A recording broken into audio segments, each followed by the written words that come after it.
Est-ce que ces alternatives vues tout au long de la soirée peuvent changer le monde? C'est la question qu'on va poser à nos 3 chercheurs qui nous ont rejoints.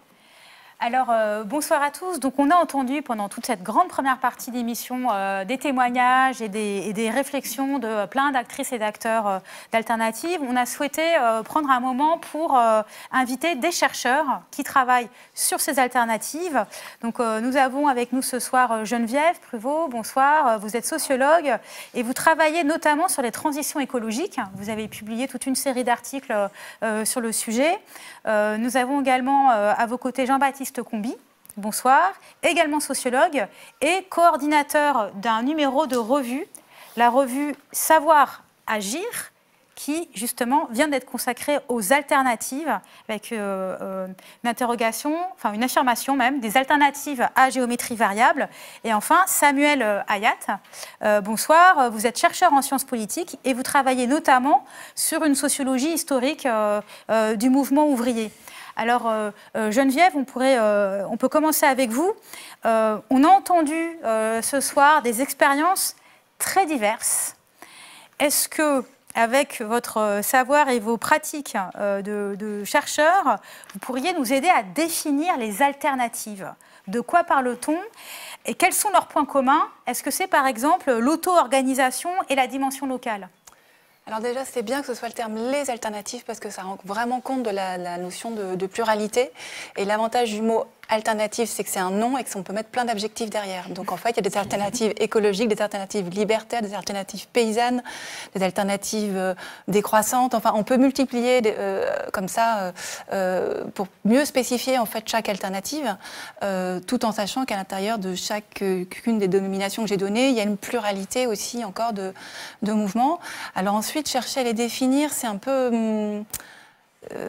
compliqué, comme on a pu le voir, parce qu'on va aussi bien du côté des alternatives proches des institutions de l'État, d'un côté, jusqu'aux alternatives, qui pourraient d'ailleurs dénier même le terme d'alternative, les plus anti-étatiques, qui vont s'opposer à des formes de salariat, qui vont être défendues d'un côté par les syndicats et de l'autre beaucoup plus contestées, des formules plus communardes, enfin du côté de la commune, et encore d'un autre côté, des mouvements à la fois horizontaux, mais qui restent sur le format de l'association ou de l'entreprise. Voilà, donc c'est un petit peu compliqué de mettre tout ça sous ce même paquet, et c'est vrai que le mot alternatif ou alternative est plutôt pratique pour désigner l'ensemble. Ensuite, les éléments transversaux, effectivement, il est apparu dans un certain nombre d'expériences qui ont été relatées, la notion d'auto-organisation, d'horizontalité, d'autogestion. Il y a plein d'autres termes, d'autogouvernement, d'autoproduction aussi. Donc il y a vraiment l'idée très, très importante d'en finir avec un modèle hiérarchique, mais aussi donc de division très forte du travail pour arriver non pas peut-être à une polyvalence complète de chaque personne, ça dépend là encore une fois des alternatives, mais en tout cas à une meilleure répartition de ce qu'on pourrait appeler d'un côté le travail intellectuel et de l'autre le travail manuel. C'est pas du tout ce qui se fait ce soir là, puisqu'on nous a fait venir. C'est de notre faute. On nous a pas mélangé. On nous a fait venir à la toute fin, donc c'est très antinomique avec le projet des alternatives, on pourrait dire. Donc voilà. Donc après, l'autre élément qui peut être assez récurrent, c'est intéressant que le mot révolutionnaire soit pas employé. Alors donc c'est pas révolutionnaire. Qu'est-ce que ça ne veut pas dire qu'il n'y a pas d'horizon révolutionnaire, mais on pourrait peut-être parler d'horizon insurrectionnel aussi. C'est un autre terme qui émerge, mais c'est surtout que c'est ici et maintenant. C'est-à-dire que l'auto-organisation de mouvements plus horizontaux, il s'agit de changer très concrètement la vie et donc son mode de vie sans attendre une coordination à l'échelle nationale par exemple, ou voire même régionale, c'est-à-dire ça peut se décliner à toutes les échelles. Et donc du coup, là aussi, c'est quelque chose d'assez intéressant de pouvoir se déployer, si vous voulez, des formes extrêmes de changement à des échelles très diverses et qui vont cohabiter les unes avec les autres. Dans une AMAP, on va peut-être avoir des personnes qui ont un horizon insurrectionnel, par exemple, et d'autres qui souhaitent tout simplement vivre localement avec une plus grande harmonie, en fait, tout simplement. Donc, voilà quelques éléments transversaux. Jean-Baptiste Combi, ces alternatives créent-elles de la politisation? Est-ce que ça fabrique de la politique? Bonsoir et merci pour cette question redoutable. Parce qu'effectivement, ça dépend en fait. Ça dépend des dispositifs alternatifs qui sont proposés, des offres alternatives, et ça dépend aussi des personnes et de la culture ou l'expérience politique des personnes qui y adhèrent. Alors, dans le numéro que j'ai coordonné, effectivement, c'est une question qui était un peu transversale aux divers papiers. Au départ, quand on fait ce numéro, on se dit, bon, les alternatives, c'est une offre politique, et donc c'est quelque chose qui s'inscrit de fait dans la politique. Et ce qu'on a vu dans le numéro, mais ce qu'on a vu aussi tout au long de la soirée, c'est que c'est pas toujours immédiatement politique, en fait. On a vu qu'il s'agissait beaucoup de travail, de marché de l'emploi, de marché du travail, de se réapproprier le travail ou le pouvoir sur le travail. Et ça, je pense que c'est quand même une dimension essentielle. Et dans une des perspectives du numéro, et je reviens sur la question de la politisation après, mais une des perspectives du numéro, c'est d'avoir aussi une approche structurelle, à la fois en termes de réfléchir en termes de classe sociale, mais aussi en termes de transformation structurelle, notamment du marché du travail. Et une hypothèse forte qui commence à être bien étayée dans un texte, notamment le texte de Nicolas Brusadelli, Yannick Martel et Marie Lemay, consiste à dire qu'il y a une étanchéité de moins en moins forte et une perméabilité de plus en plus forte entre les mondes du public et les mondes du privé. Et on retrouve ça dans cet espace des alternatives où il y a une composante plutôt qui a pu être représentée ici par le représentant de Made Sense, par exemple, où on est plutôt sur, voilà, on le voit dans le langage, on parle d'entrepreneuriat social, d'innovation sociale, etc., plutôt quelque chose qui est dans la composante plus marchande, économique, plus proche de cette philosophie-là. Et on a aussi des dispositifs, des organisations alternatives qui sont plus proches de l'administration, de l'État, des subventions, etc. Donc, et puis on en a d'autres, Geneviève les a évoqués, qui se détachent de ça, qui se sont éloignés à la fois du pôle économique et du pôle étatiques, et qui sont plus peut-être dans une perspective plutôt révolutionnaire. Bon. Et à chaque fois, j'y reviendrai tout à l'heure, en fait, c'est des philosophies politiques aussi qui s'opposent, alors qui parfois se chevauchent, mais en tout cas qui entrent en tension entre citoyennisme, réformisme, ou mouvements plus contestataires, ou tous les mouvements des transitions. Voilà, donc on pourra peut-être y revenir. Et du coup, il y a des formes de politisation qui se jouent, qui sont variables. Avec des idéologies politiques en fait qui sont, même si elles ne sont pas présentées comme ça, quand on les étudie, quand on les observe, se dégagent et sont quand même assez palpables et qui sont donc contrastées. Et donc j'en arrive à répondre à la question de la politisation, c'est que les personnes qui entrent ou qui finissent par adhérer ou qui adhèrent à un moment donné à ces projets ou ces dispositifs alternatifs, AMAP, monnaie locale ou autres, le font parfois pour des raisons politiques, pour des motifs politiques, qui peuvent être des motifs parmi d'autres, mais il y a des motifs politiques. Mais aussi, on s'est aperçu qu'il y en avait beaucoup qui y adhéraient pour des raisons tout autres, et pas du tout des raisons politiques. C'est des gens qui, d'ailleurs, n'avaient pas eu d'expérience politique et participent à ça pour des motifs, parce qu'ils ont le goût de la bricole, parce que, justement, il y a un besoin de réorientation, de reconversion professionnelle. Et voilà, il y a un enquêté dont le parcours est décrit et qui, lui, a plutôt une socialisation très religieuse et se retrouve dans la permaculture sous ce rapport-là, mais qui n'a pas du tout d'expérience politique. Donc, la question est redoutable parce que voilà, c'est variable. En tout cas, le résultat, c'est que ce n'est pas une évidence. Ouais. Alors, Samuel Ayat, si on remonte un peu dans l'histoire, au XIXe siècle, par exemple, il y a évidemment toute une série de mouvements politiques qui ont voulu organiser une transformation sociale sans passer par l'État. Est-ce que vous pourriez nous présenter un peu qui étaient ces mouvements et qu'ont-ils tenté ? Alors, c'est évidemment très très vaste, puisque la politique en dehors de l'État au XIXe siècle, c'est quelque chose qui est très foisonnant. On peut dire en gros qu'il y a trois grandes catégories de mouvements qui essayent de changer les choses sans prendre le pouvoir d'État. D'une part, vous avez le mouvement ouvrier, bien sûr, hein, qui se constitue tout au long du XIXe siècle autour de l'idée de l'autonomie ouvrière inscrite dans l'association des ouvriers. Alors, association de lutte, mais aussi association de production, association d'organisation du marché du travail, avec les bourses du travail, par exemple, etc., etc.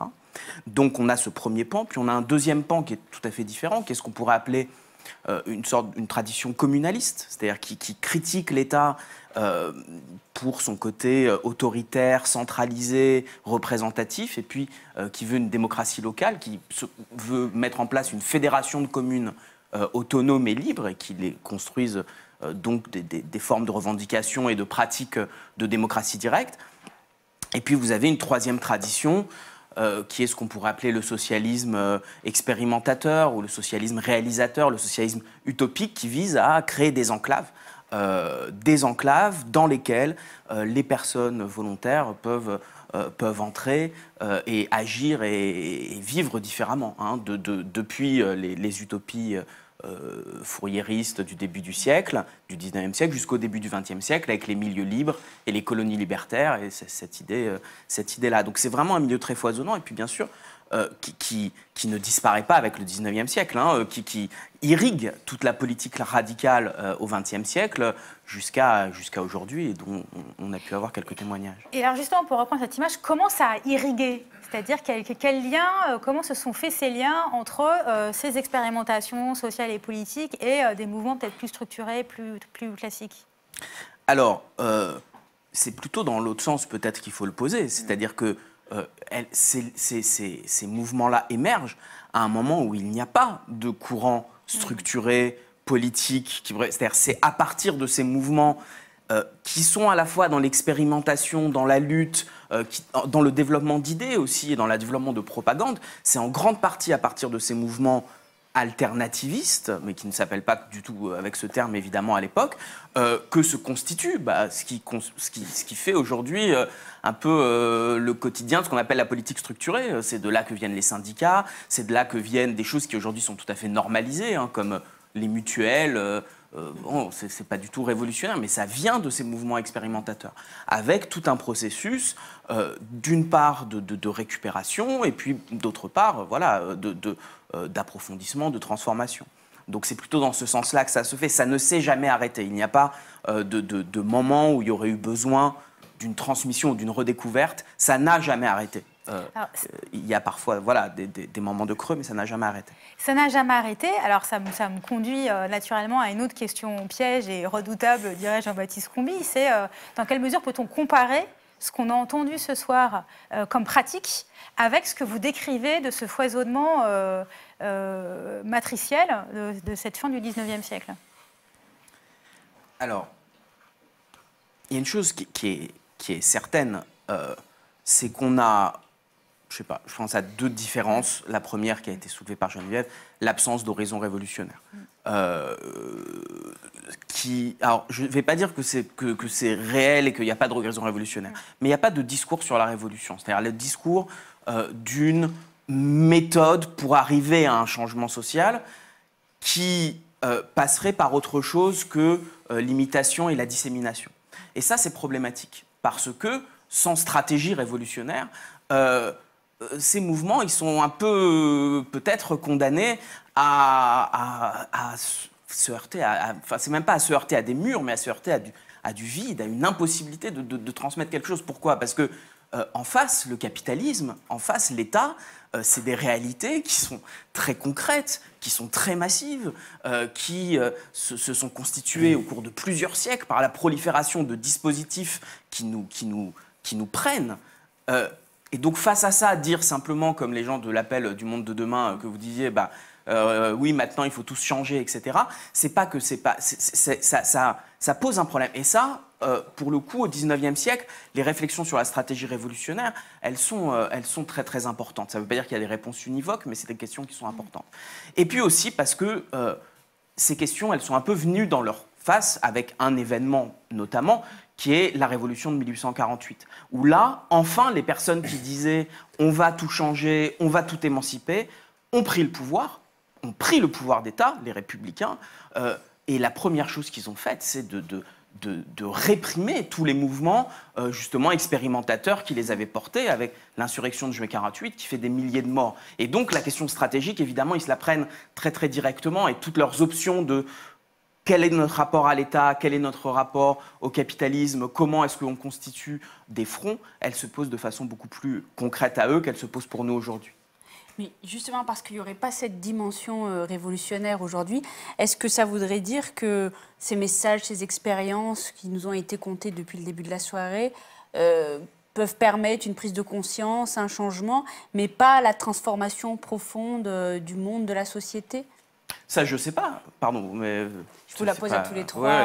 Ouais, déjà, je pense que ce serait abusif de dire qu'il n'y a pas d'horizon révolutionnaire dans ces alternatives. Elles n'ont pas toutes été représentées ici. Non. Et encore une fois, si le mot révolution n'est pas employé, il y a le mot insurrection qui peut l'être. Et par ailleurs, il y a des stratégies également. Et ça peut faire partie aussi d'une stratégie que de ne pas être ouvertement, par exemple, révolutionnaire. Ensuite, on a parlé du terme de révolution tranquille. Bon, alors c'est un terme, effectivement, je ne veux pas du tout le reprendre, mais pour donner d'autres façons de donner des adjectifs à ce terme-là. Ensuite, il me semble que, effectivement, la diffusion... Moi, je pense tout simplement à l'histoire du féminisme.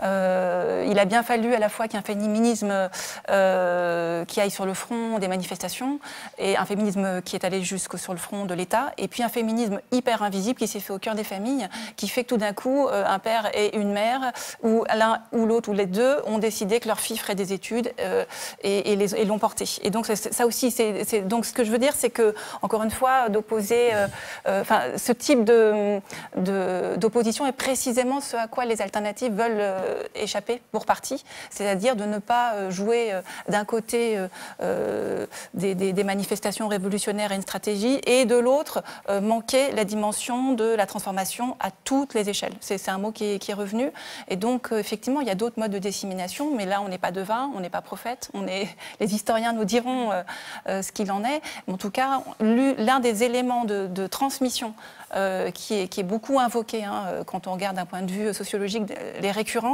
c'est des formes justement de capillarité en fait, transmission par le proche, de proche en proche, et de proche en proche, tout d'un coup, ces territoires qui très locaux mais qui peuvent être un petit peu plus vastes, peuvent s'organiser, se coordonner et finalement gagner du terrain. Voilà, c'est je pense une des stratégies, en tout cas ouvertement revendiquées. Jean-Baptiste Combi. Alors justement, la question, c'est qu'est-ce qui se transmet ? Et moi, le constat que je fais aussi, et qui transparaît un peu de la plupart des numéros, enfin des articles de la revue, c'est qu'il se transmet beaucoup de messages pour. On est pour plein de choses. Effectivement, il y a une diversité de choses pour lesquelles on est, plein d'alternatives. Mais en fait, dès qu'on réfléchit en termes de contre quoi en quoi, c'est-à-dire est-ce qu'il se transmet aussi une critique, est-ce qu'il se transmet une disposition à la contestation, une curiosité de connaître les mécanismes de domination à l'œuvre dans la société, etc. Là, c'est beaucoup moins dense. Ça ne veut pas dire que ça n'y est pas, mais c'est beaucoup moins dense. Et dans les univers des alternatives, on voit beaucoup de gens qui sont toujours pour. Dès qu'il s'agit d'être contre, c'est un peu plus compliqué.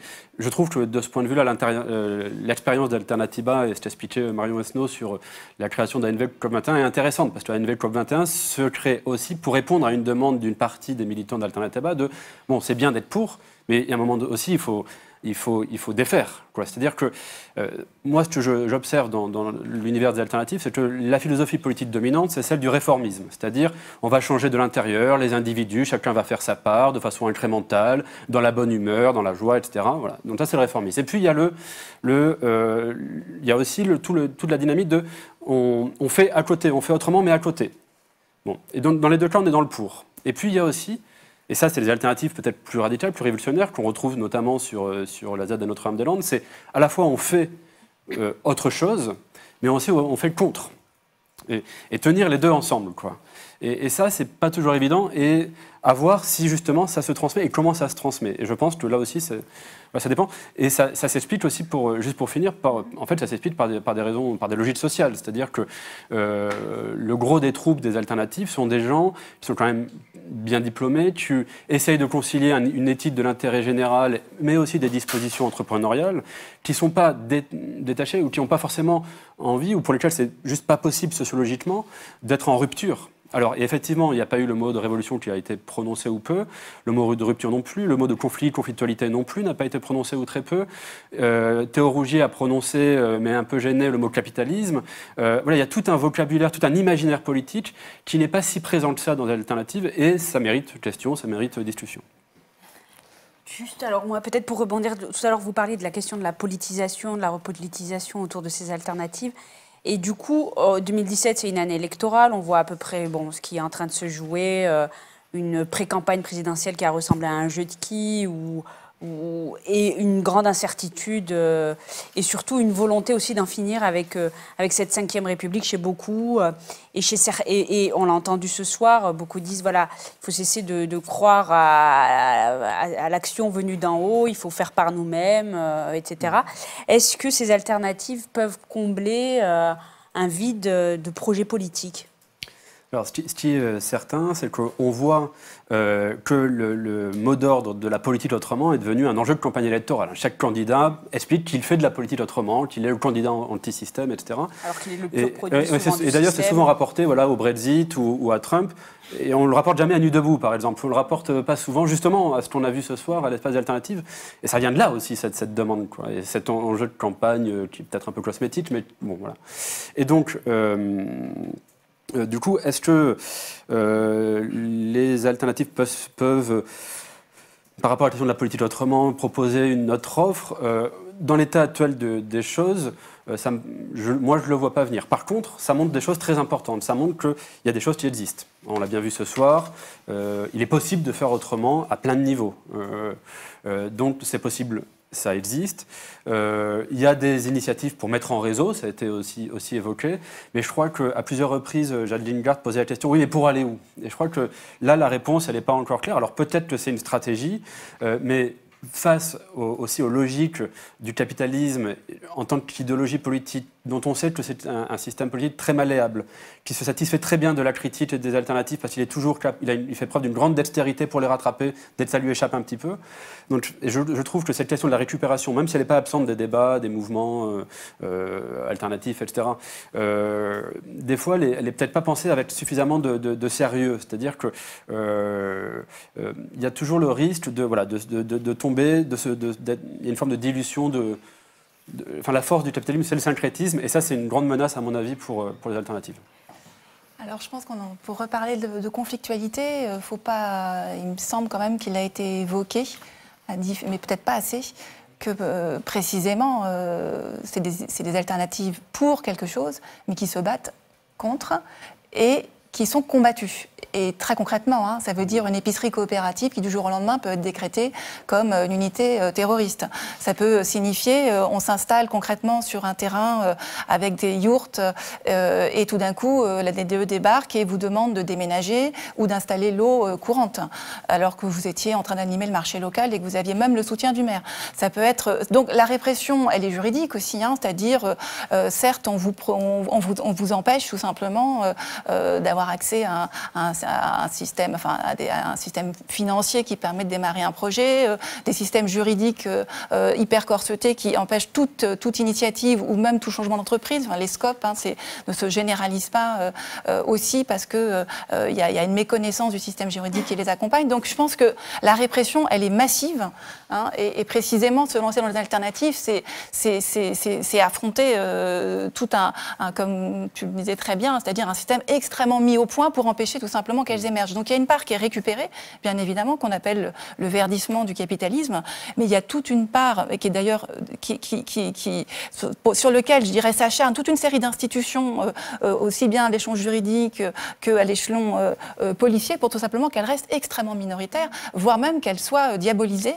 Et donc je pense que là, c'est pas tout à fait aussi rose, et les personnes qui en parlent, évidemment, sont un peu obligées de promouvoir l'alternative, de faire envie, et donc de ne pas décourager. Mais moi qui fais pas mal de récits de vie, une centaine de récits de vie avec ces personnes-là, la dimension du découragement face aux institutions gigantesques, elle est immense. Et donc du coup, il y a un point qui a été beaucoup évoqué, qui peut paraître extrêmement anodin, mais c'est la question du lien, de l'échange, de la solidarité, de la confiance, parce que précisément, tout est fait pour que ce modèle-là soit absolument tué dans sa racine même.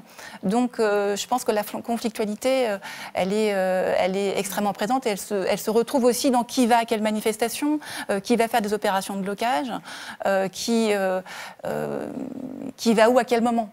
Et voilà. Avant de redonner la parole à Jean-Baptiste Comby, juste, Geneviève Prévost, vous évoquez tout ce travail de terrain que vous avez fait, tous ces entretiens, de ce que vous avez observé sur tous ces collectifs décroissants, paysans boulangers, permaculteurs que vous avez rencontrés ces dernières années. Est-ce que ça marche, les alternatives? Est-ce qu'ils réussissent? Est-ce que des collectifs réussissent à vraiment faire alternative à l'ordre établi? Alors après, est-ce que ça marche? Ça donne l'impression qu'il y a des recettes.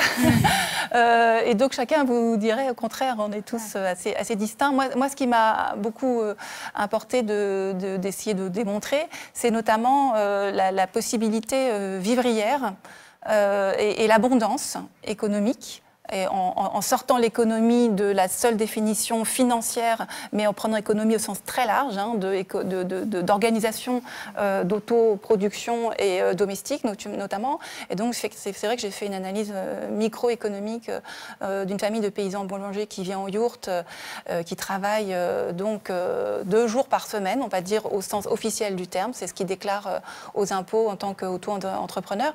Ils sont plutôt paysans et ils créent plutôt du lien autour d'eux, et sans ces liens, d'ailleurs, ils ne survivraient pas. Et donc, oui, ça marche au sens où, juste pour donner un exemple, puisqu'à un moment donné, il faut peut-être plonger dans des expériences monographiques pour précisément rentrer dans le détail de ce qui marche et de ce qui ne marche pas.